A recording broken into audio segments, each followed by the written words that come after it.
Hola, buenas noches. Vamos a dar un minuto más para que se terminen de conectar sus compañeros y ahorita comenzamos, ¿vale? Ya casi no faltan muchos. Entonces, yo creo que no van a tardar, ¿vale? Sí, profe, gracias. Ok, profe, ¿qué tal? No, de qué, gracias a ustedes. Buenas noches. Buenas noches, profesor. Hola, hola, buenas noches. Vamos a dar un minuto más, ¿vale?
Muy bien, pues me parece que ya estamos la mayoría, si no es que todos, entonces solo déjenme grabar esta sesión y comenzamos con nuestra clase, ¿vale? Recording in progress.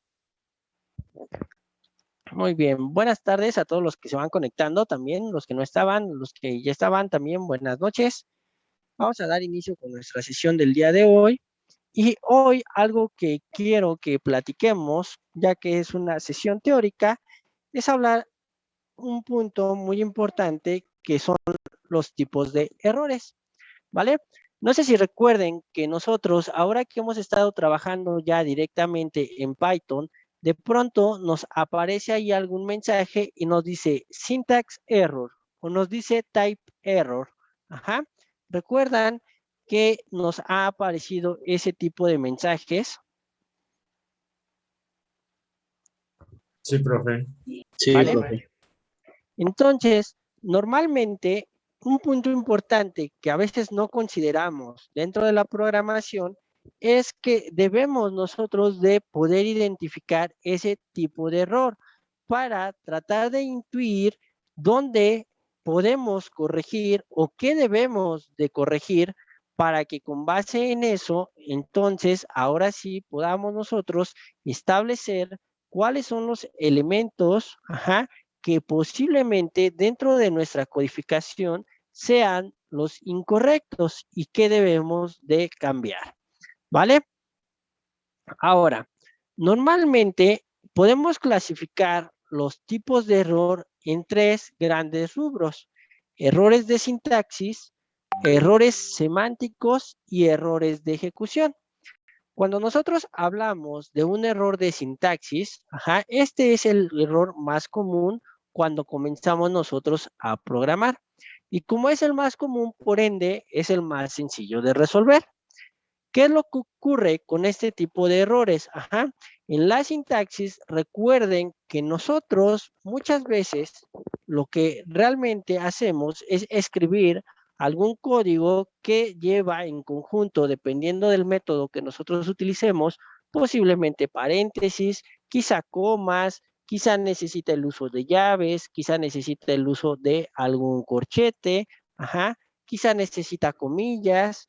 Dependiendo de la sintaxis que requiera el programa, nosotros debemos de escribirlo de una manera. O también, por ejemplo, cuando nosotros escribimos mal una función, o mejor dicho, un método, ajá, en lugar de otro, siempre nos va a aparecer ahí un syntax error, ¿vale? Y eso quiere decir, cuando les aparezca a ustedes un syntax error, quiere decir que posiblemente escribieron mal algo o no están completando correctamente la sintaxis requerida para que su programa se pueda ejecutar de mejor manera. ¿vale? Nosotros podemos encontrar también errores de tipo semántico y normalmente estos ocurren cuando la sintaxis en realidad es correcta, ajá, pero el significado no es el deseado. ¿Qué quiere decir? Tal vez tenemos un algoritmo incorrecto y no siempre tenemos nosotros algún mensaje de error cuando tenemos algún error semántico. Ajá. ¿Qué quiere decir? Que a lo mejor nosotros queríamos, no sé, se me ocurre en este caso que están muy relacionados, de hecho, los errores semánticos con los de ejecución, ¿no? A lo mejor ustedes tienen una variable A, una variable B, y lo que quieren es sumar estas variables, ajá, pero en realidad lo que realmente colocan es, no sé, algo como esto. Uh-huh.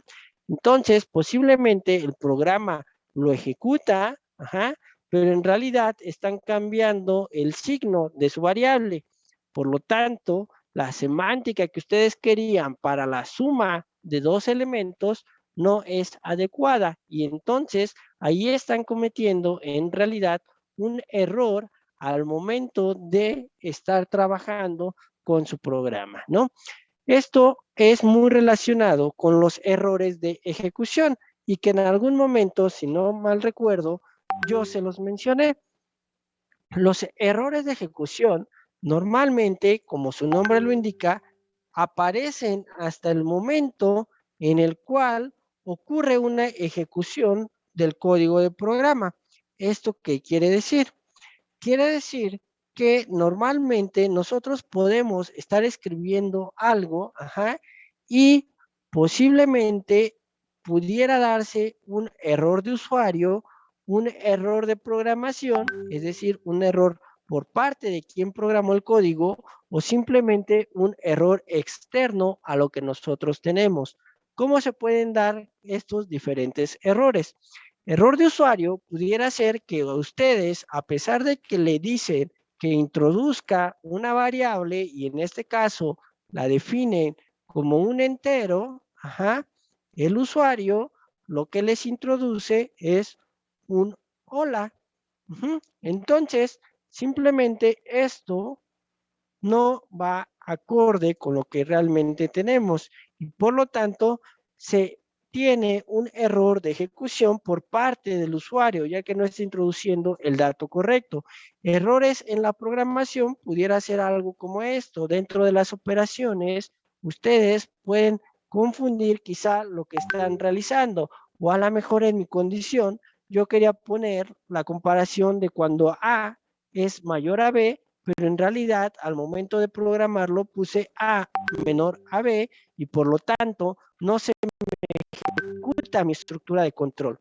Y errores externos normalmente suelen ocurrir porque el buffer, la memoria, ajá, de nuestro lenguaje de programación o en este caso nuestro entorno de desarrollo posiblemente se empiezan a saturar y nos empiezan a cambiar toda la información que realmente nosotros queríamos o deseábamos trabajar en algún punto o en algún momento.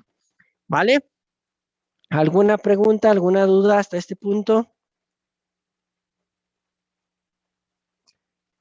No, Vamos profe, bien. todo No, bien. profe. Vamos bien. Perfecto. Muy bien. Ahora, los errores de sintaxis y los errores semánticos, a pesar de que algunos pueden identificarse más fácilmente, todos son detectables y, por lo tanto, se pueden corregir durante la programación o la construcción de un programa. Ajá. ¿Esto qué quiere decir? Que nosotros pudiéramos llamarlo a que ayudamos el intérprete durante la ejecución de las pruebas. Ajá. Pero el problema principal es con los errores de ejecución. No siempre es posible determinar cuándo ocurrirán y puede resultar muy complejo, ¿vale?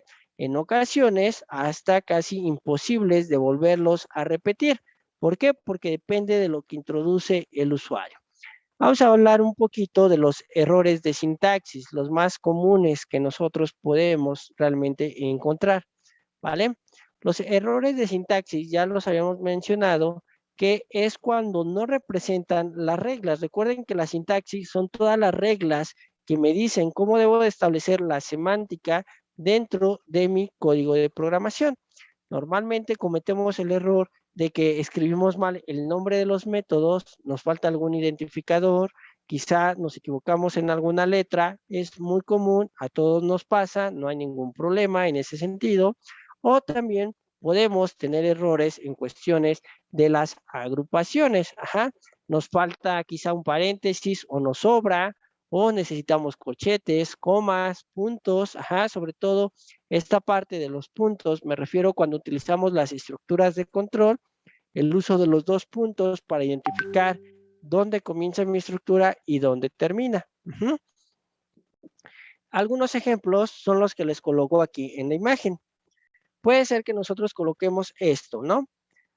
Decirle al usuario que introduzca un número y que nos dé el triple de ese número, ¿no? Y simplemente le digo, imprime, el triple del número es, y imprimo mi variable, ¿vale?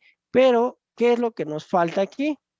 De hecho, nos menciona, no siempre, pero dependiendo del tipo de error, puede ser que nos diga cuál es la posible solución que nosotros estamos utilizando, ¿no?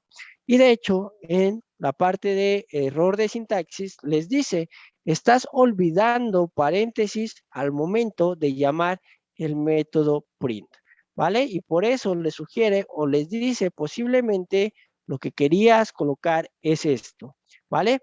Pero nos aparece syntax error, error de sintaxis, ¿ok? Entonces, recuerden, si es un error de sintaxis, ¿qué quiere decir?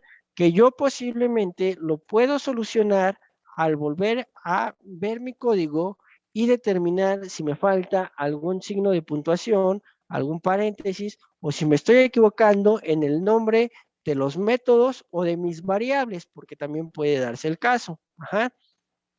Acá dejo otro ejemplo, donde en este caso, ¿qué pasa? Nos sobra quizá este elemento o posiblemente nos faltó un paréntesis al inicio, ¿vale? También tenemos ejemplos como en este caso, ¿qué es lo que me falta aquí en esta estructura? Recuerden, cada estructura de control debe de llevar los dos puntos y su indentación, ¿vale? Dentro de la sintaxis también precisamente en ocasiones aparece el error de indentación, ¿no? Les dice ahí que la indentación no es correcta, ¿no? Dentro de la sintaxis que ustedes están aplicando o que están ejecutando, ¿vale? Errores de semántica normalmente ocurren cuando nosotros no interpretamos de manera adecuada los códigos, o no ponemos las variables adecuadas, que han sido creadas con anterioridad, ¿vale? ¿A qué me refiero con esta parte? Nosotros podemos, dentro de los errores de semántica, tener errores de nombre, ¿vale? Uno de los errores de nombre es cuando nosotros no hemos dado de alta o no hemos definido esa variable, ¿ok? Nosotros debemos de tener siempre definidas todas nuestras variables antes de querer hacer una operación con ella. Recuerden que las definimos al momento en el que nosotros le asignamos un valor, ¿vale? Como en este caso, a lo mejor si yo no he definido la Y, me va a decir tienes un error en el nombre, y de hecho les dice, el nombre de Y no está definido. Este es un error de semántica, no definir variables. Otro tipo de error, de semántica es el famoso type error. Pero el type error, ¿a qué se refiere? Normalmente ocurre cuando nosotros queremos trabajar o realizar operaciones que son de un tipo de elemento específico, pero las operaciones no nos permiten efectuar ninguna, valga la redundancia, operación con esos elementos.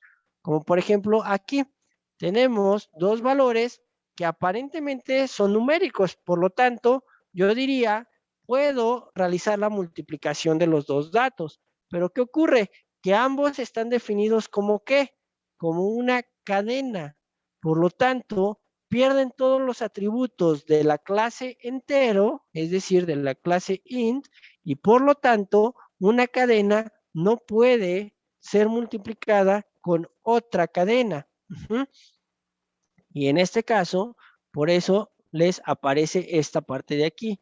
no se puede multiplicar secuencias que no son numéricas o que son del tipo string, de tipo cadena, ¿no? Estos son los elementos más comunes en los errores de semántica. Otro son precisamente el error de valor.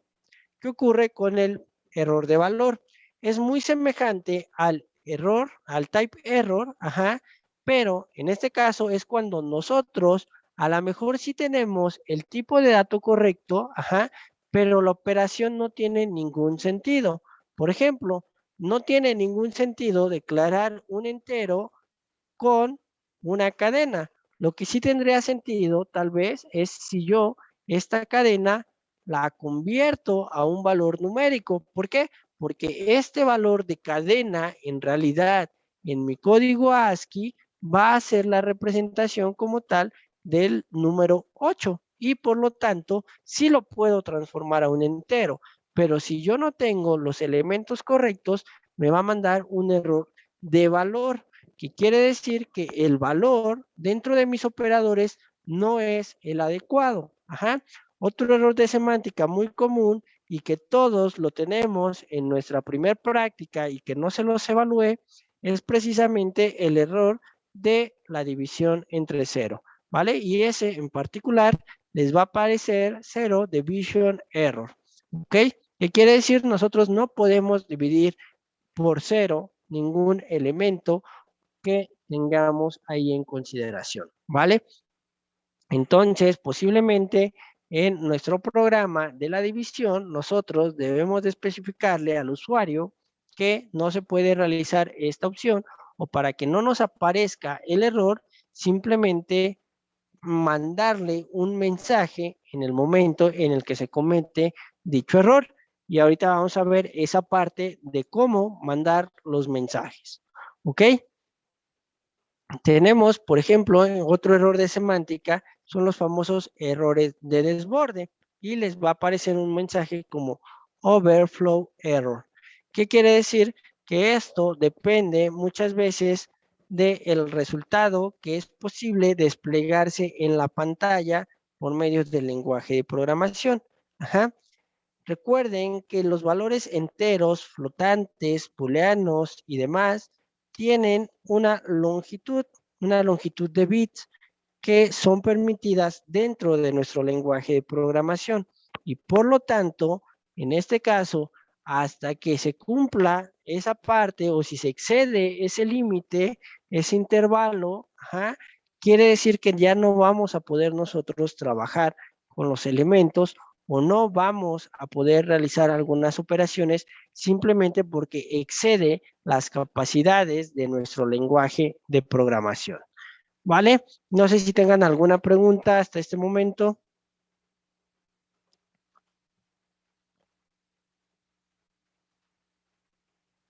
No, profe. No, profe. ¿No? Perfecto, muy bien. Ahora, dentro de la semántica, que pueden ser al momento de ejecutarse y por lo tanto se convierten en errores de ejecución, es cuando el resultado no es lo que nosotros esperamos. ¿A qué me refiero? A lo mejor imaginen que ustedes tienen en realidad en su código la parte de poder realizar la multiplicación. Aquí a lo mejor me faltó mandar el mensaje que este programa realiza la multiplicación de dos números, ¿no? Entonces, en este caso, lo que se hace es que yo tengo en mente que realmente vamos a estar haciendo la multiplicación, pero ¿qué ocurre? Que al momento de programar mi código, yo en realidad la operación que coloqué fue una suma. Ajá. Entonces, ¿qué es lo que pasa? Si yo ejecuto, a diferencia de estos errores que tengo acá, donde sí me aparece algún mensaje de error, acá no me va a aparecer ningún mensaje de error. ¿Vale? Y estos son los errores que cuestan un poco más de trabajo poder identificar, pero siempre revisen sus códigos, revisen qué es lo que están realizando y analicen el problema que tienen. Por ello, la importancia de los algoritmos y los diagramas de flujo. Por ahí en sus ejercicios, en sus tareas, hubo quienes me colocaron unos diagramas de flujo muy bonitos, unos algoritmos que también representaban unos códigos muy padres, pero el problema es que si no va acorde al código que ustedes tienen de manera formal, eso es algo incorrecto. Y si nosotros tenemos ahí eso, en realidad estamos cometiendo un error de ejecución. Ajá. ¿Por qué? Porque el algoritmo no me representa lo que yo tengo dentro de mi programación. Imaginen que el día de mañana ustedes ya están laborando en una empresa, ajá, y les piden que desarrollen un código, ¿vale? Y les van a dar un algoritmo, es decir, los pasos que resuelven un problema. Y ustedes como programadores, como ingenieros en energéticos sustentables y redes inteligentes, van a tener que desarrollar el código. ¿Pero qué código? Se van a guiar precisamente del algoritmo o del diagrama de flujo, ¿vale? Y no van a tener que utilizar algunos otros elementos, a menos que ustedes analicen el problema. Por lo tanto, siempre procuren que su algoritmo, ajá, y su diagrama de flujo sea exactamente la representación que debe de tener el código que ustedes van a programar, porque si no, de manera formal es incorrecto. Y en este caso, digamos, en cuestiones académicas, si ustedes no colocan el diagrama de flujo o el algoritmo correspondiente al programa, lo que yo voy a hacer es que voy a calificar sobre eso y les voy a pedir que si un algoritmo me dice que ustedes están desarrollando un menú para hacer una calculadora que le dé opciones al usuario de ejecutar la suma, la resta, la multiplicación o la división, entonces en el código yo voy a estar esperando precisamente que me muestren ese menú que me dijeron que había dentro de mi algoritmo y de mi diagrama de flujo, ¿vale? Nada más ahí para que lo tomen en consideración. ¿Por qué? Porque toda esta parte tiene en realidad un porqué y un sentido, ¿ok? Entonces, todos estos errores de ejecución normalmente se les conoce como excepciones, ajá, y toda excepción se puede evitar. ¿Cómo? Con el método try y except, ¿vale? ¿Qué es lo que nosotros hacemos? Le vamos a decir, trata de efectuar, en este caso, mi división con estos valores.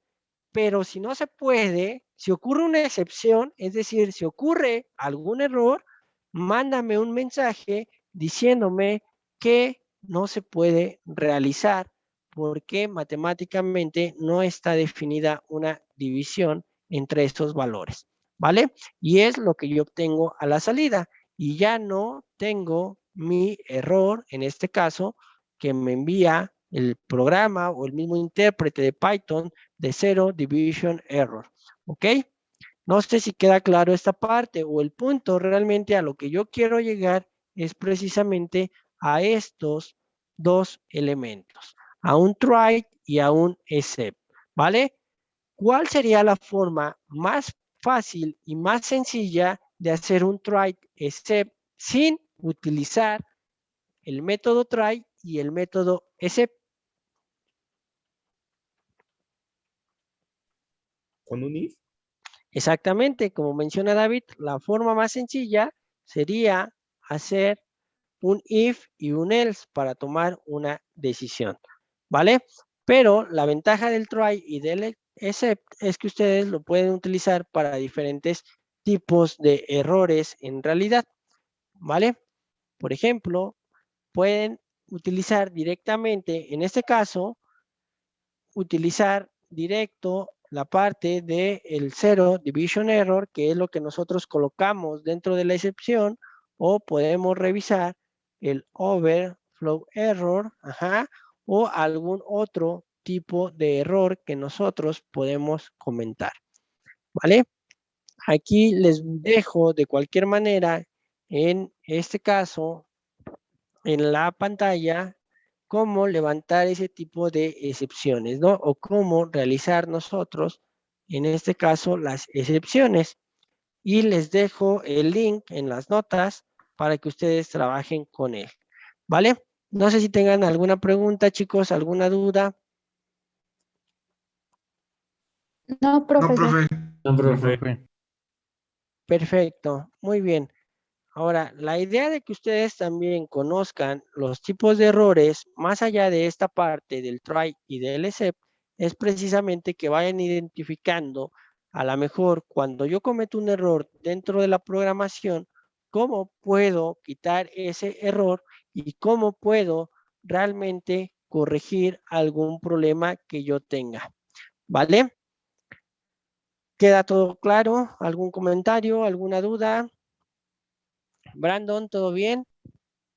Karina, ¿todo bien? Todo bien, profe. Diego, Karime, ¿queda claro? Sí, profe. Muy bien, Luam. Ejemplo, por favor. ¿Algún ejemplo? Claro que sí. Sí. Muy bien. Bueno, en realidad todos estos ejemplos los realicé directamente en Python, pero ahorita vamos a hacer si quieren algunos. ¿Vale? Voy a abrir en este caso un nuevo archivo de Collaboratory para que probemos precisamente cómo es que nos dan estos tipos de errores, ¿vale? Ahorita vamos a olvidar por un momento la parte del try y del except, ¿ok? ¿Vale? Vamos a trabajar nada más con la parte de los errores. Y vamos a mencionar aquí como encabezado, ¿no?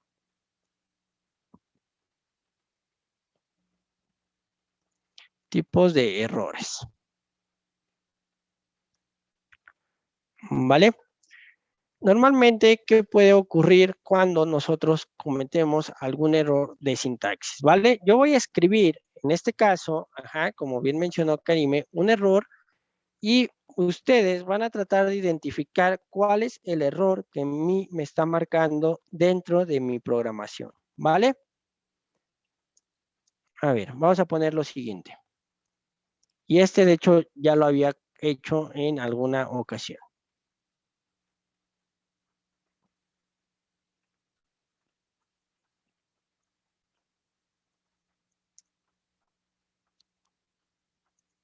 Si yo ejecuto esta parte, ¿vale? Ahí me manda un error de valor. ¿Cuál es el problema que yo tengo en esta parte? Voy a regresar un poco a esto de acá, en errores de semántica.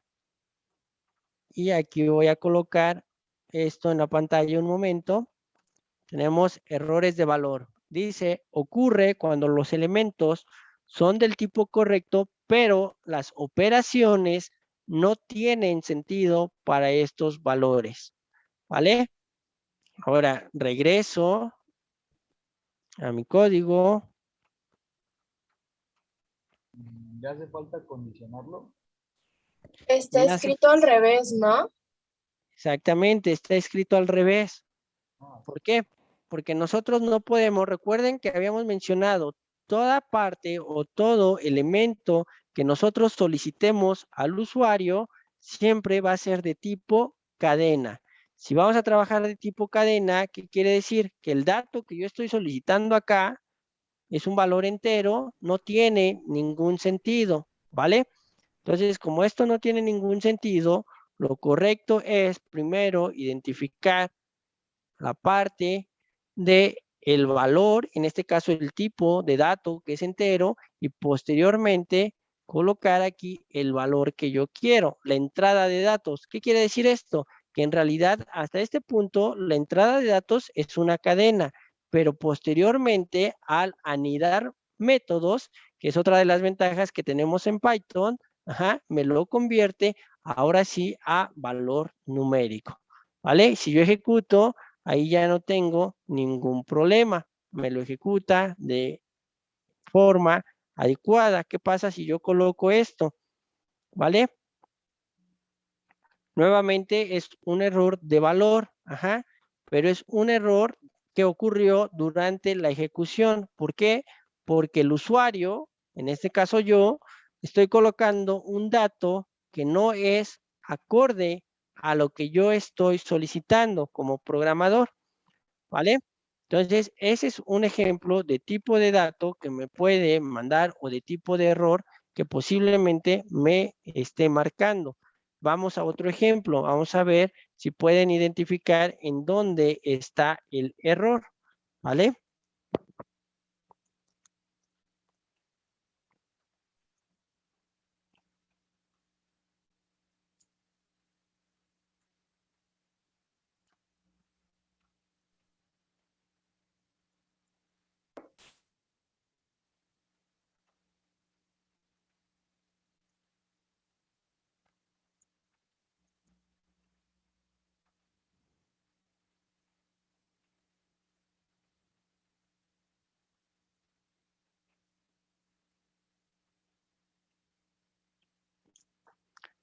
Listo. ¿Cuál es el error aquí? La posición ¿Vale? de la C. Exacto. En este caso, si yo quiero imprimir mi variable, recuerden que es fuera de mis comillas. ¿Ok? ¿Vale? En realidad, este es otro error, pero en este caso también fue de ejecución por parte del programador. ¿Vale? Entonces, si quieren, vamos a anotar aquí, antes de esto, vamos a ponerle que este pudo haber sido un error de ejecución por programación. ¿Ok? Vamos con otro. Bueno, vamos a utilizar esas mismas variables que nosotros tenemos ahí, ¿no?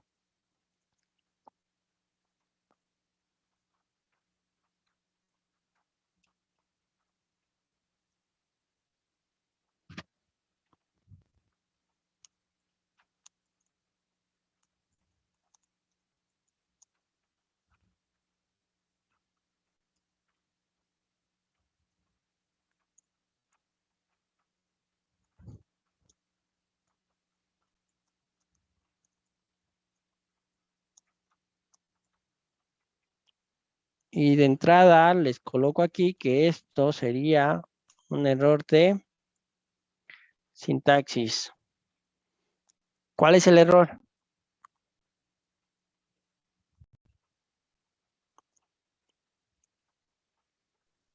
Le faltan los 2 puntos.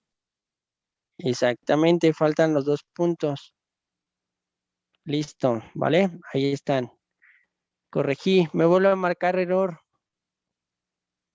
No están declaradas ni A ni B.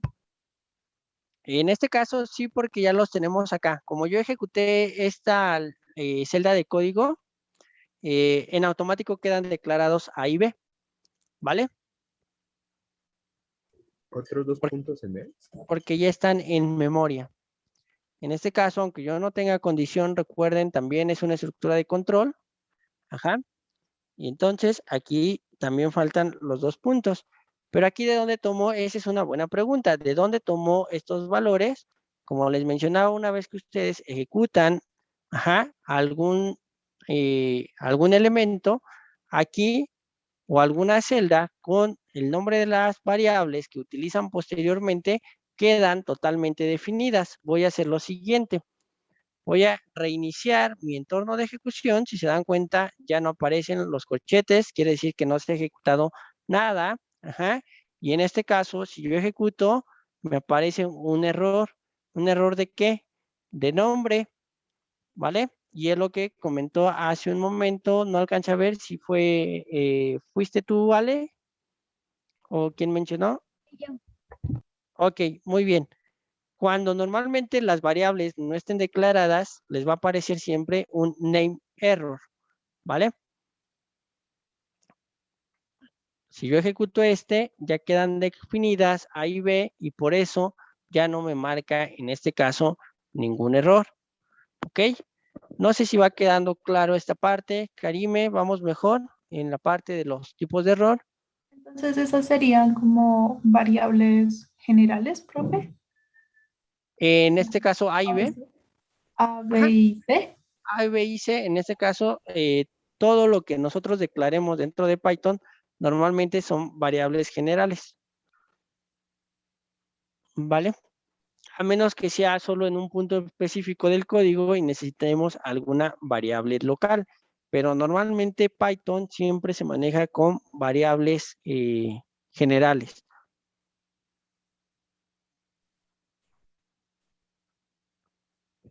¿Vale? ¿Alguien más? ¿Alguna duda? ¿Alguna pregunta?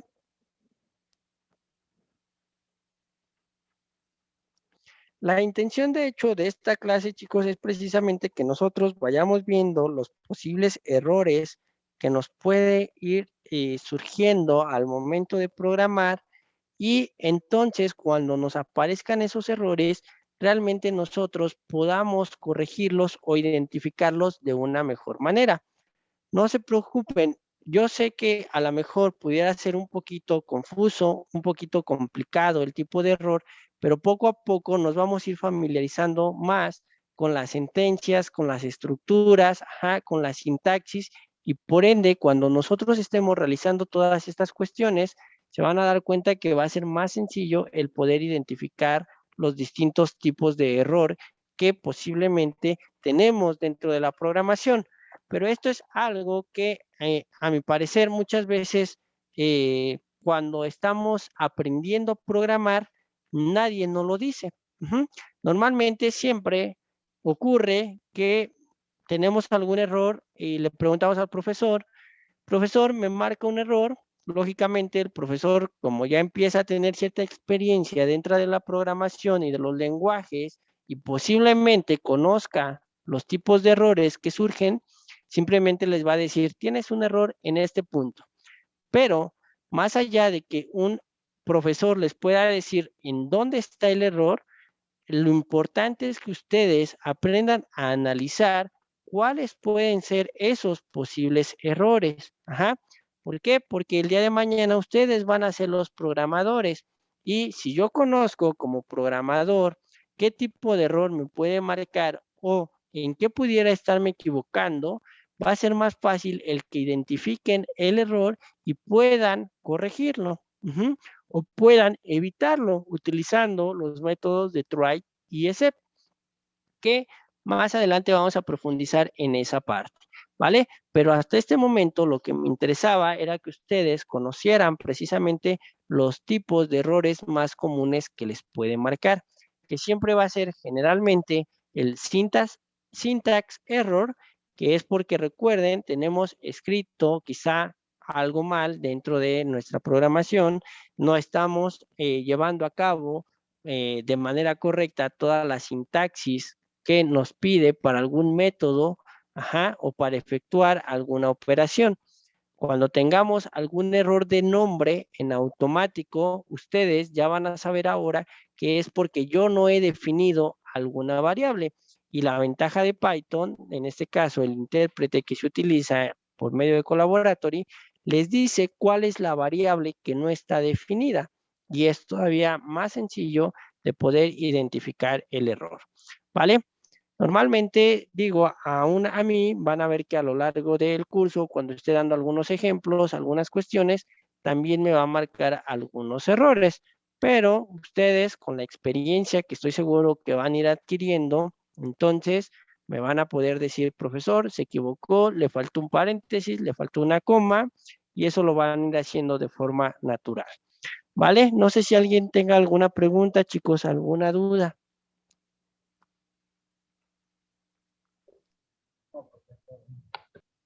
No, ¿No? profe. Profe, yo tengo una duda. Sí, adelante, Brian. ¿A las variables solamente se les puede poner un valor numérico? No, a la variable también le puedes poner valores de tipo cadena, ¿vale? Tipo cadena, cualquier tipo de dato lo puedes tú guardar en una variable.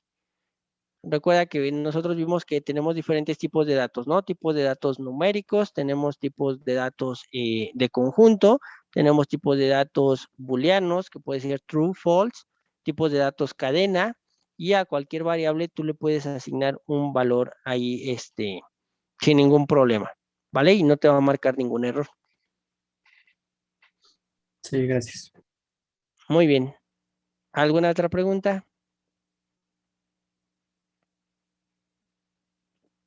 ¿Cómo van con su práctica? ¿Con sus ejercicios?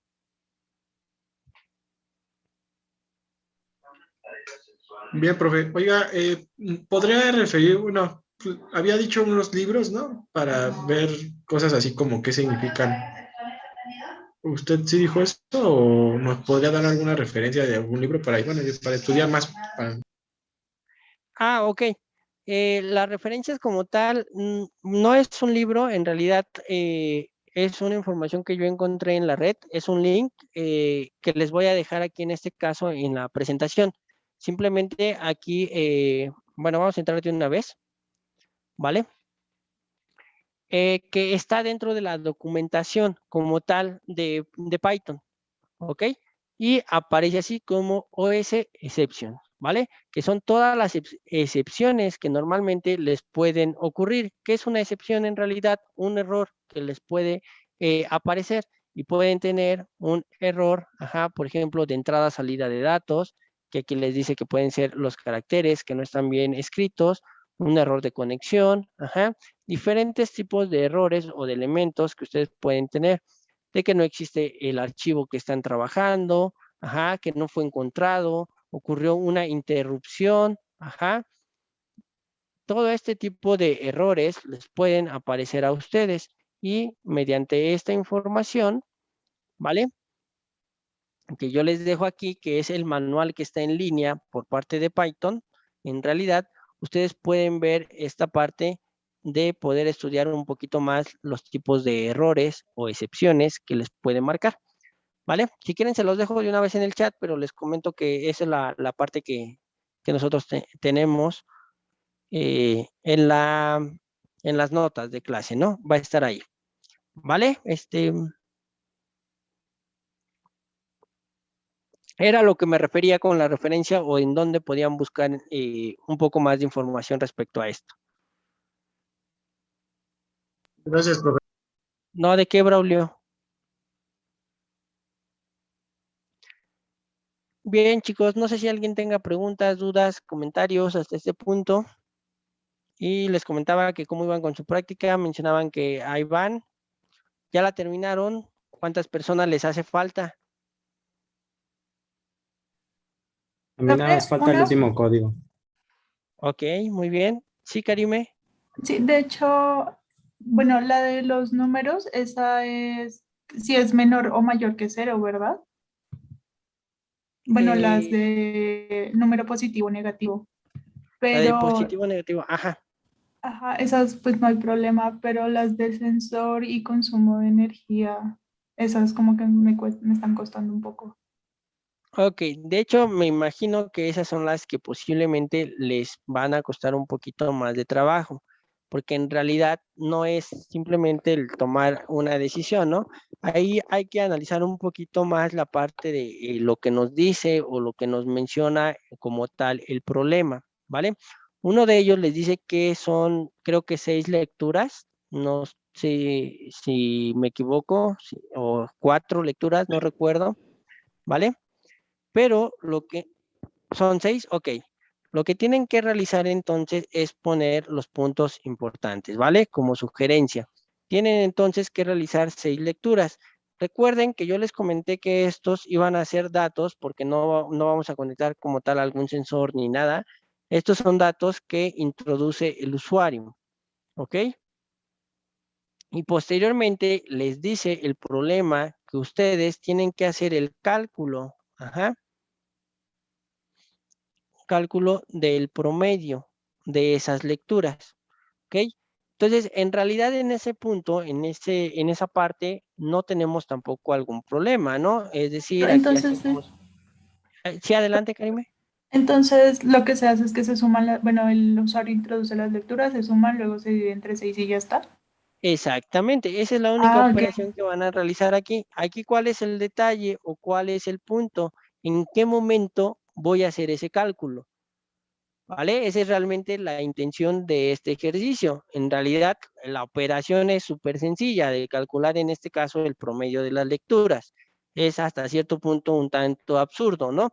Pero lo que yo quiero que aprendan es el uso de las estructuras de control. Y aquí, ¿qué les recomiendo que revisen? La parte del while. Recuerden que ahí ustedes van a condicionar. ¿Por qué? Porque aquí lo que hacemos Si nosotros leemos el problema, ¿qué es lo que se realizan? Lecturas de manera automática. ¿Cada cuánto? Cada 2 horas, ¿no? Mencionaba ahí. Pero yo les comenté, dejen a un lado la parte del tiempo, que no los haga bolas, que no los confunda. Ajá. El punto es que tienen una acción repetitiva, ¿ok? Y si tienen una acción repetitiva, ¿qué quiere decir? Que ustedes necesitan utilizar una estructura de control iterativa. ¿Qué estructuras de control iterativa tenemos? El ciclo for y el ciclo while. Pero en el for, recuerden que nosotros sabemos el momento exacto en el que termina, es decir, tenemos el valor finito. En este caso, aunque sé que son 6 lecturas, yo no sé en qué momento se están realizando las lecturas. Por lo tanto, yo puedo poner una condición y estar preguntando cuántas lecturas llevo. Es decir, preguntar el número de lecturas, ¿vale? Y en función a ello, cuando se cumpla ahora sí la cantidad del número de lecturas, entonces podemos hacer la sumatoria o sacar el promedio, ¿vale? Sí, Oscar, adelante. Disculpe, profe, bueno, ahora sí que ¿cómo se llama mi código yo lo hice para que, bueno, no sé si estoy bien o estoy mal, yo lo hice para que la lectura saliera, ahora sí que en el momento que ella quisiera, no específicamente las 2 horas, bueno, yo lo puse en el momento que ella quisiera, solo ingresando, ahora sí que la primera lectura, no sé si esté bien o nada más eran exactamente las 6 lecturas. O sea, ¿programaste como tal o revisaste alguna parte que te da números aleatorios o algo así?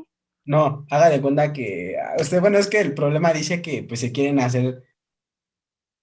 Ah, no, mentira, me equivoqué de problemas, es el de la casa. No, no, entonces sí estoy bien, profe, perdón.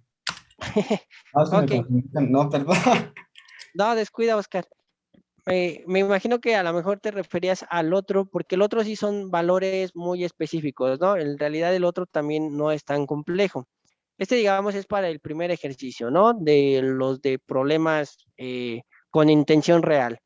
En el segundo ejercicio, que es la parte del consumo energético, ¿vale? ¿Cuál es la idea aquí? En realidad ustedes tienen ahí un valor que ese tipo de valores normalmente se le conoce como valor umbral. Ajá, ustedes tienen ahí una, una ecuación definida por intervalos, ¿ok? Y su valor umbral es precisamente 150. ¿Qué van a utilizar de entrada en este elemento? Primero, nosotros tenemos que tener ese consumo, que ese consumo, ¿quién nos lo da? En este caso, lo introduce nuevamente el usuario, ¿no? Si lo introduce el usuario, quiere decir que yo le envío alguna pregunta tal vez que diga cuál fue tu consumo energético en kilowatts, porque en este caso mi problema está definido en kilowatts como tal, ajá, y una vez que ya tenemos esa parte, ahora sí, vamos a ver la parte de analizar nuestro valor umbral, que en este punto, en realidad, ¿qué debemos de hacer? Una selección. ¿Fue mayor a 150 o fue menor o igual a 150? ¿Vale? Entonces, lo que se me ocurre precisamente es utilizar estas estructuras de control, el if-else, ¿ok?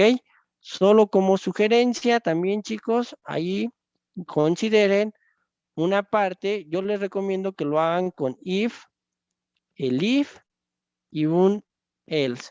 ¿Por qué? Porque ¿qué va a pasar si el usuario introduce un número negativo, una letra o algo por el estilo? Su código, aunque esté bien, les va a mandar un error. Que es un error, ya vimos, de tipo de ejecución por una semántica mal utilizada por parte del usuario. ¿Vale? Entonces, ustedes pueden tratar de hacer esa excepción, por eso hace un momento les comenté, la forma más sencilla de hacer excepciones o el try except es mediante el uso también de los if. Ajá. Si no me introduce un valor que sea correcto, puede ser que el usuario les aparezca o les diga, gasté menos 123 kilowatts por hora, ¿no? Entonces, consideren esa opción. Yo les recomiendo posiblemente como tip que pudiera ser su función por default o su else y simplemente introducir ahí el valor es incorrecto, ¿no? O tu dato no es correcto con base a lo que estás ingresando, ¿no? Y simplemente lo que van a hacer en cada una de las condiciones, pues es aplicar la ecuación que ustedes tienen ahí, ¿no? Que en realidad para una son los 120 más, si no me equivoco, era 1.15 por la cantidad del consumo que les dé el usuario, ¿no? Si no me equivoco. Pero ahí ustedes ya tienen la variable exacta, ¿no? Pero si es la otra opción, que son mayor a 150, entonces es la tarifa base más, en este caso, creo que era 2.75 o 2.25, no recuerdo, por la parte del consumo, ¿no? Que les dé el usuario. Ahí ustedes van a tener que elegir esas opciones. ¿Vale? No sé si queda claro, si tienen alguna duda, alguna pregunta más. Profe, yo tengo una respecto a duda. los puntos. Adelante, Brian. Si por ejemplo el usuario coloca 0, se le tendría que mandar un mensaje que diga que el precio a pagar es de 120. Exactamente. Porque va a tener un consumo base, ¿no? Digo, eso no está escrito dentro del problema, pero va implícito, precisamente por lo mismo. Entonces no se tendría que colocar dentro del código. Dentro del código también lo tienen que colocar. Por eso les digo que en realidad, o sea, aunque aquí nada más coloque un if, el if y un else, ¿qué quiere decir? Que en realidad ustedes van a tener una opción para cuando es igual a 0, ajá, el consumo, cuando es mayor a 0, pero menor o igual a 150, y cuando es mayor a 150 el consumo, ¿vale? O sea, aquí yo no les estoy poniendo la respuesta, no les estoy diciendo cuántos deben de colocar. Realmente nada más les estoy diciendo qué es lo que pueden utilizar ustedes, pero ustedes ya van a analizar ahí cuántos elementos o cuántas condiciones deben de colocar. Y eso es parte también de lo que les voy a evaluar. ¿Vale? No sé si quedó claro en esta parte. Profe, ¿Qué pasó, Alexander? bueno, yo ya terminé mi práctica y la entregué, pero bueno, creo que tengo mal el código 3. No sé si no había problema si la anulo y la vuelvo a entregar. Con todo gusto, todavía no es la fecha límite de la entrega, que es el día de mañana, ¿no?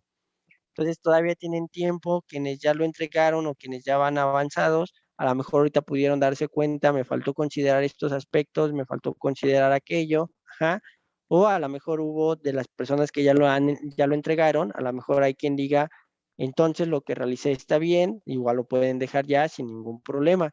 De cualquier manera, bueno, y ahorita que salió ese comentario, aprovecho, si se dan cuenta, yo me espero hasta que todos terminen de enviar sus tareas, sus trabajos, o por lo menos que se haya cumplido el plazo de entrega. Una vez que se cumple el plazo de entrega, yo califico y ahora sí, esa es la calificación que ustedes tienen.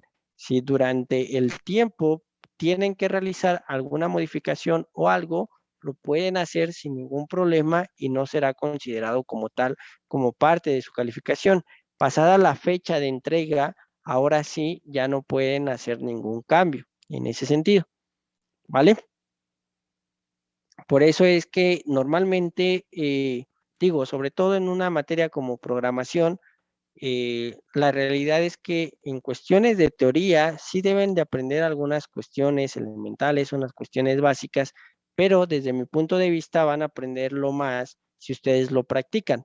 Los errores les van a aparecer hasta el momento que estén programando, no en el momento que ustedes estén revisando la presentación que les preparé respecto a los tipos de error. Ajá.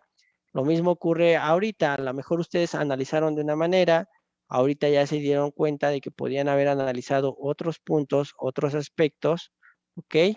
Y en este caso, siempre tomen en consideración todos esos elementos, ¿vale? Recuerden que la idea es que ustedes aprendan y el día de mañana, claro está que ustedes cuando estén en el ámbito profesional, no les van a preguntar que si pueden realizar un programa que les determine si un número es positivo o negativo. Van a determinar, realizar problemas sobre algunos aspectos de la vida real. Por ello, la situación que les coloco, tratando de ir hacia esos aspectos. Y la gran mayoría de los ejercicios que hagamos van a ser en ese sentido, ¿vale? Por eso, si ahorita siguen teniendo más dudas, con todo gusto, chicos, ustedes díganme. Y de hecho, las clases de teoría voy a tratar de que sean breves para que en realidad la parte práctica, si tienen dudas, pues abundemos un poco más en ello. ¿Ok? Al menos esa es la forma que normalmente yo utilizo para trabajar. ¿Ok? En este caso, la parte de programación. No sé si les parezca bien, si a alguien no le agrada esta forma, podemos tratar de implementar alguna otra forma de cómo trabajarlo, pero por algunas experiencias que he tenido en otros grupos, creo que es mejor trabajarlo de esta manera. Hasta que ustedes empiezan a practicar, a realizar algunos programas, algunos ejercicios, es cuando vamos encontrando ahí algunas situaciones que pudiesen ser de algún pequeño problema en lo que estemos trabajando, ¿vale?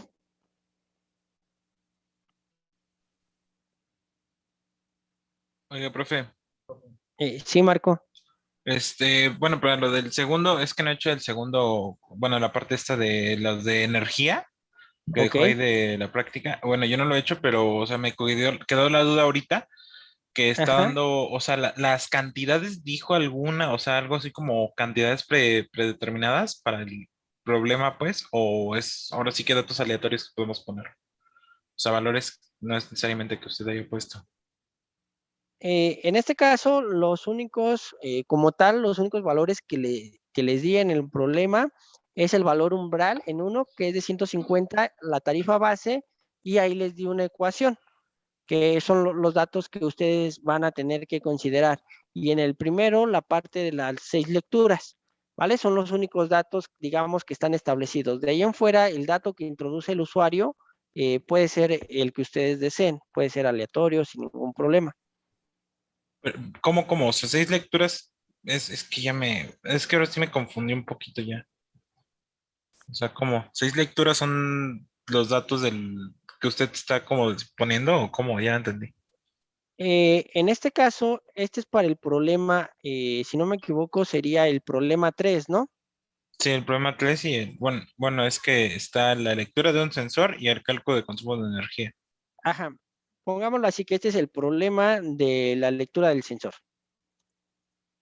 ¿vale? En ese problema, lo que te dice es que vas a tener que sacar o calcular el promedio de 6 lecturas que te arroja un sensor, ¿vale? Entonces, esas 6 lecturas, como nosotros no tenemos ahorita un sensor, lo que van a hacer es que los datos los va a introducir el usuario.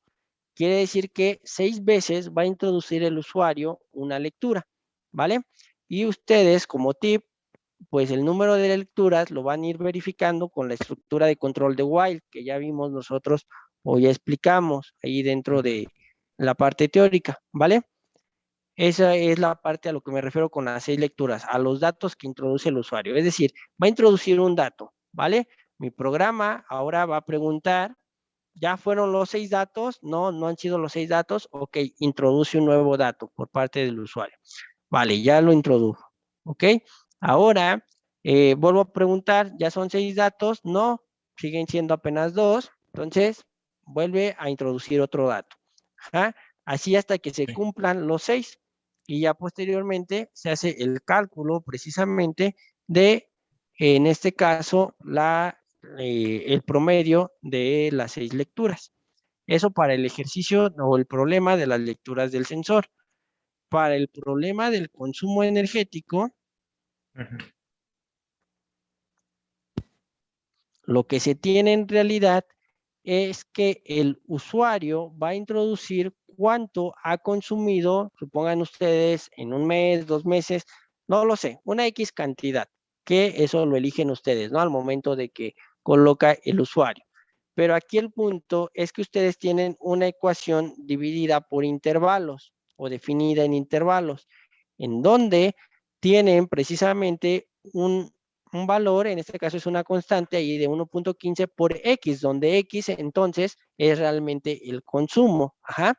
Entonces, lo que tienen que realizar precisamente es efectuar cada uno de los intervalos de dicha ecuación, pero referentes a la parte del valor umbral. Si en este caso el usuario les dice que su dato o lo que consumió es de menos de 150, pero mayor a 0, ajá, entonces tiene que efectuarse esta operación y decirle el total del consumo. Ajá. Pero si consumió más de 150 kilowatts por hora, el consumo va a cambiar y ahora se ejecuta esta ecuación. Y si el usuario, en este caso, que fue lo que ustedes ya analizaron o uno de sus compañeros mencionó, ¿qué pasa si el usuario me dice que es de 0? Pues simplemente le cobro la tarifa base, que serían los 120 que se especifican ahí en el problema. Ok, ¿Vale? sí. Muy bien. ¿Alguien más, chicos? ¿Alguna otra pregunta? ¿Alguna otra duda?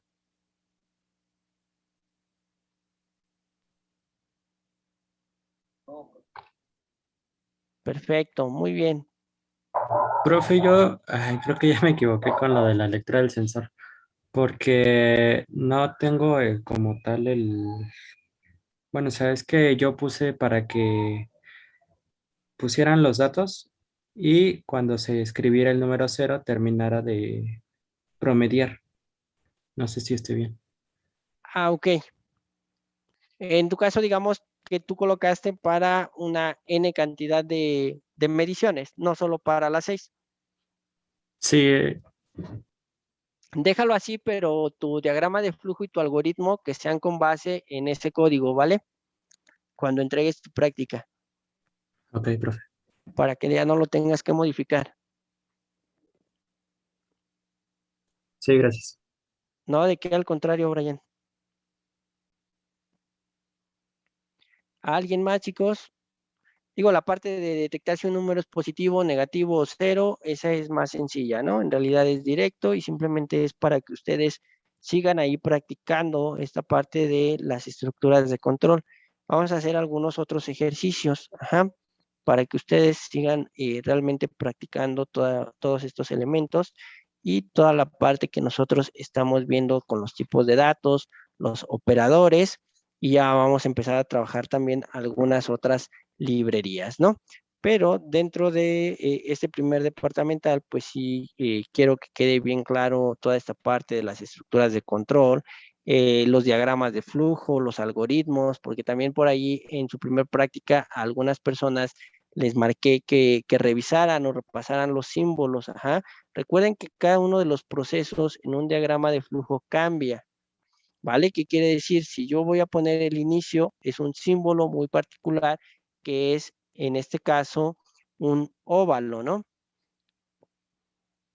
Y ahí se coloca inicio y a partir de ahí empezamos a colocar los datos. Recuerden, entrada, salida de datos, nosotros lo tenemos con un símbolo que es como un rectángulo, pero que los lados son inclinados, ¿no?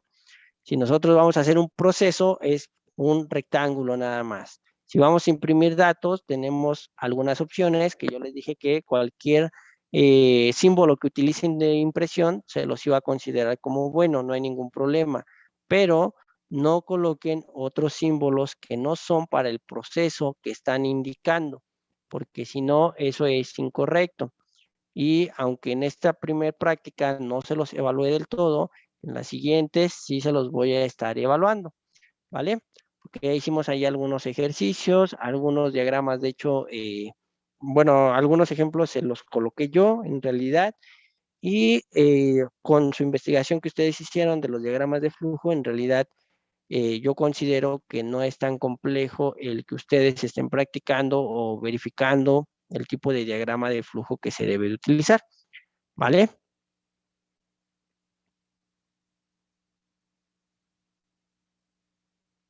Y recuerden que siempre partimos de que es una única entrada y una única salida. No puede haber bloques ni flechas que queden independientes, ¿vale? Siempre todos tienen que tener una conexión con bloques, con los bloques del diagrama. Y a menos que sea el bloque de inicio y el bloque de final, todos los demás bloques van a tener su entrada y su salida, que quiere decir que van a estar conectados con otro bloque. No pueden quedar bloques sin conexión, ¿vale? ¿A qué me refiero con eso? Déjense, los coloco acá en un pizarrón, porque a lo mejor va a quedar más claro, ¿vale? Normalmente, recuerden, nosotros iniciamos con este símbolo, este es el de inicio, a lo mejor después tienen una entrada de datos, que es con este otro símbolo, y posteriormente tal vez tienen un proceso, que es con un rectángulo, y después tienen simplemente el fin de su código, ¿no? Que realmente la gran mayoría de sus primeros diagramas de flujo eran básicamente esto: introducir valor de A y B, hacemos el proceso y el fin, ¿no? Con esto era suficiente y con eso podían ustedes identificar el código que tenían. Hubo quienes lo estructuraron más y está correcto, no hay ningún problema. Nada, recuerden que debe de ser la representación del programa que ustedes tengan. Sin embargo, yo no puedo hacer lo siguiente, yo no puedo tener aquí un inicio, después una entrada de datos, y posteriormente de esta entrada de datos decirle que aquí voy a hacer la operación con esos datos y después colocarle que aquí ya es el final de mi programa, ¿no? Eso no lo puedo hacer. ¿Por qué? Porque en este caso este bloque está al aire, no está conectado con nada. Entonces esto es incorrecto, no se puede realizar esa parte. Todos los bloques deben de tener un punto de entrada y un punto de salida, ¿vale? Lo mismo ocurre en cuanto a las flechas, ¿no? Y en cuanto a los bloques, aquí está la entrada, aquí está la salida, ¿vale? Entonces aquí tenemos entrada, pero la salida está al aire, no lo tenemos hacia ningún punto. Entonces esto es incorrecto, siempre deben de estar conectados todos los bloques. Ahora, si hay algún diagrama de flujo que pudiera estar muy grande, recuerden que nosotros tenemos conectores donde podemos hacer esta parte. Imaginen que a lo mejor yo tengo aquí todo un código, a lo mejor aquí tengo un proceso, aquí ya se acabó mi página, pero yo voy a colocar aquí un conector, le coloco un 1, voy hasta el inicio de la página, háganle cuenta, en 2 columnas, y ahora coloco aquí nuevamente el conector con el que yo finalicé y comienzo a hacer a lo mejor otro proceso, o de ahí tomar una decisión, no lo sé, dependiendo de mi código, pero siempre coloquen los conectores, para eso son estos conectores. A lo mejor en mi página solo me alcanza para colocar 2 conectores, profesor, y solo tengo 3 columnas, y aquí hice otra decisión, y entonces después de esas decisiones que yo tengo, ya no me cabe en este caso para poner mi código. ¿Qué es lo que hago? Utilizo un conector de página, y ahora sí, en mi siguiente página empiezo con dicho conector y continúo con mi código, en este caso representado por medio de mi diagrama de bloques. Nunca coloquen flechas sin tener una conexión. Eso es por formalidad, para establecer bien la parte de los diagramas de flujo, ¿vale?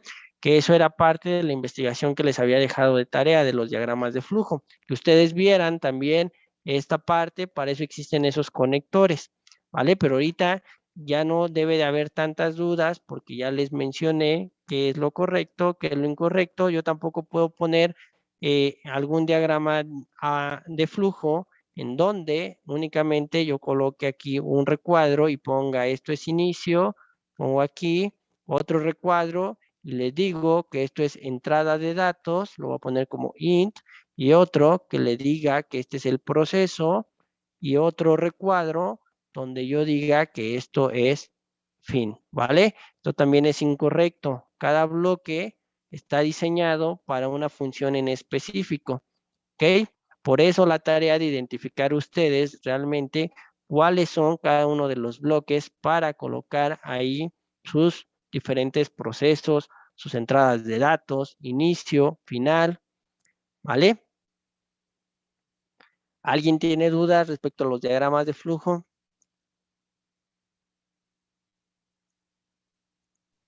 Profe, todo bien. No, profe, de hecho, bueno, yo nada más le iba a preguntar si es más recomendable hacer como un diagrama individual por cada proceso, o necesariamente todo el proceso tendría que ser en uno.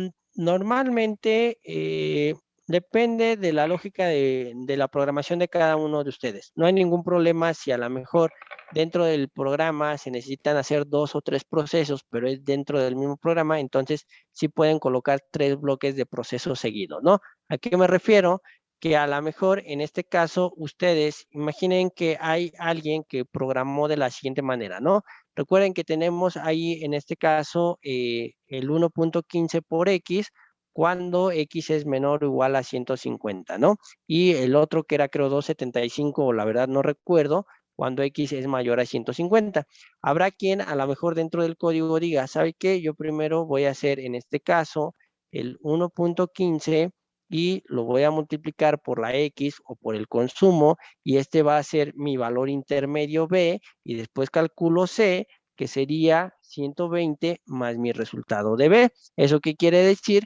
Que en su código de programación aquí va a tener los procesos de B, que es igual a este caso, lo que tenemos ahí, ajá, y posterior a ese, efectuar el proceso de C igual a 120 más B. Y una vez que ya tengo esto, tal vez yo mando a impresión, ¿vale? De mi resultado de C y ahora sí la parte del fin. Entonces, si te das cuenta, en realidad yo puedo hacer diferentes procesos dentro del mismo diagrama de flujo. No hay ningún problema. Habrá quien diga, yo lo coloco en una sola línea de código, ajá, como lo había puesto ya hace un momento, y entonces yo coloco que en realidad voy a tener 120 más el resultado del producto que tengo en esta parte, ¿no? Entonces, dentro del proceso, yo voy a colocar toda esta operación y de esa manera ejemplifico y tal vez reduzco la cantidad de bloques que estoy utilizando en mi diagrama. Como ustedes lo quieran hacer, no hay ningún problema en realidad, mientras se tenga una lógica estructurada en el programa. ¿Vale, Marco? Sí, profesor, muchísimas gracias. Bueno, ya ahora sí que pues casi que depende de cada uno, ¿no? Exacto, ahí ya depende mucho de la programación, de la Sí. lógica de cada uno. Cada quien puede hacerlo de manera diferente. Por eso les digo, no, un mismo problema no va a tener solo una solución, ¿no? Puede haber muchas soluciones. ¿Vale? Y de hecho, sobre todo en programación, chicos, eso es algo que se da muy seguido. Dentro de la programación, los códigos, en realidad, lo que nosotros tenemos es el hecho de que los problemas siempre van a tener una, dos o n soluciones. ¿Por qué? Porque depende mucho de la lógica de programación de cada uno de nosotros que tengamos. Va a haber quienes nos saltemos pasos, va a haber quienes hagamos más pasos, no hay ningún problema. Va a ser realmente el cómo nosotros deseamos programar nuestro código y por lo tanto siempre vamos a tener más de una solución. ¿Eso qué quiere decir? Que cuando yo les dé algún ejemplo de cómo podemos solucionar los ejercicios de la práctica, posiblemente puede que exista otra solución. Lo menciono por lo que hace un momento salían de las dudas, ¿no? De que me decían, híjole, profe, yo lo hice de esta otra manera, ¿vale?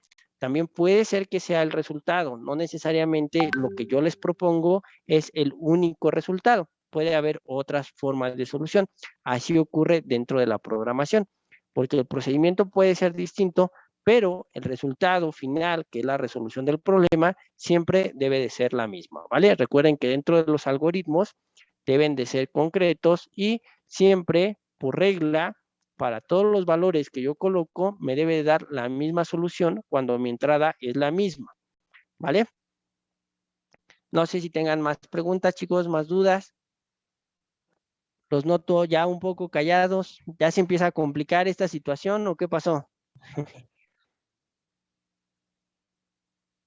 No, nada No, más. profe, todo bien. Hay que Todo aprender bien, a perfecto. utilizar el if y el while. Exacto, solamente es esa cuestión, ¿no? Hay que aprender cómo utilizarlos, ¿vale? Pero no se preocupen. Es muy sencillo en realidad. Siempre analicen los puntos, ¿no? Algo así como lo que habíamos puesto acá. ¿Qué es lo que tengo, no? Son 6 lecturas. ¿Qué voy a calcular? Y ahora, ¿cómo lo voy a ir realizando? Siempre vayan estructurando ustedes por bloques los elementos que tienen que ir solucionando y en automático van a ir teniendo la solución de los problemas, ¿vale? Para eso es precisamente es el algoritmo. Siempre partan del algoritmo, no intenten partir, ahorita que vamos iniciando en la programación, no intenten partir directo del código, traten de hacer el algoritmo, porque en el algoritmo ustedes van a ir colocando los pasos y esos pasos simplemente los vamos a ir transformando a métodos y funciones, atributos dentro de nuestro código. Y van a ver que así se les va a hacer más fácil el programar. ¿Vale? No es complejo, chicos, solo es práctica. Muy bien. Pues si no tienen preguntas, chicos, más comentarios o dudas, vamos a dejar nuestra sesión hasta este punto, ¿ok? Les agradezco que se hayan conectado el día de hoy. Cuídense mucho, nos vemos en nuestra próxima sesión, ¿vale?